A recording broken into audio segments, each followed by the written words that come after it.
Olympics medal ജേതാവ് മനു ഭാക്കറിന് ഖേൽ രത്ന ഇല്ല. മനു ഭാക്കറിന് പുരസ്കാരത്തിന് നാമനിർദ്ദേശം ചെയ്യാതെ കായിക മന്ത്രാലയം. മനു ഭാക്കർ അവാർഡിന് അപേക്ഷ നൽകിയില്ലെന്ന് കായിക മന്ത്രാലയം പറഞ്ഞു. എന്നാൽ സർക്കാരിന്റെ വാദം തള്ളി മനു ഭാക്കറിന്റെ കുടുംബം രംഗത്ത് വന്നു. വിവരങ്ങളുമായി അബ്ദുൾ റഷീദ് ദില്ലിയിൽ നിന്ന് ചേരുന്നു. അബ്ദുൾ റഷീദ്, ഇപ്പോൾ കായിക മന്ത്രാലയം പറയുന്നത് ശരിയല്ല എന്ന് തന്നെയാണോ, തെറ്റിദ്ധരിപ്പിക്കുന്നതാണെന്നാണ് ഇപ്പോൾ കുടുംബം പറയുന്നത്? അപേക്ഷ നൽകിയിരുന്നോ മനു ഭാക്കർ?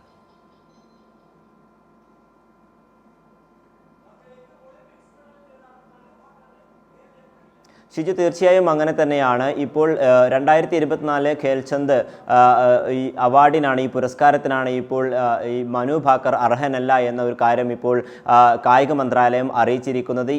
ഇതിനു വേണ്ട അപേക്ഷ ഭാക്കർ നൽകിയിട്ടില്ല. അതേസമയം ഭാക്കർ നേരത്തെ അപേക്ഷ നൽകിയിരുന്നു എന്നൊരു വാദമാണ് ഇപ്പോൾ ഭാക്കറിൻ്റെ കുടുംബവും ഭാക്കറുമായി ബന്ധപ്പെട്ട വൃത്തങ്ങളൊക്കെ തന്നെയും തെളിയിക്കുന്നത്.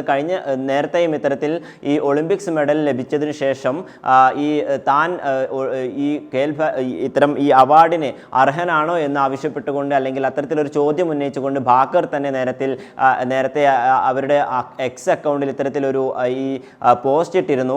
പക്ഷേ അതിന് നേരെയും സംഘപരിവാറിനെയും RSSൻ്റെയും ഒക്കെ വലിയ രീതിയിലുള്ള വിമർശനങ്ങൾ ഉണ്ടായിരുന്നു. ഇതിന് പിന്നാലെയാണ് ഇപ്പോൾ ഈ ഈ മനു ഭാക്കറിന് ഇത്തരത്തിൽ അവാർഡ് നിഷേധിക്കുന്ന ഒരു പ്രവണത ഇപ്പോൾ കേന്ദ്ര സർക്കാരിന്റെ ഭാഗത്തു നിന്നുണ്ടായിരിക്കുന്നത്. അതേസമയം ഈ മനു ഭാക്കർ ഇതിനാവശ്യമായ റഷീദാണ് ദില്ലിയിൽ നിന്നുള്ള വിവരങ്ങൾ നൽകിയത്.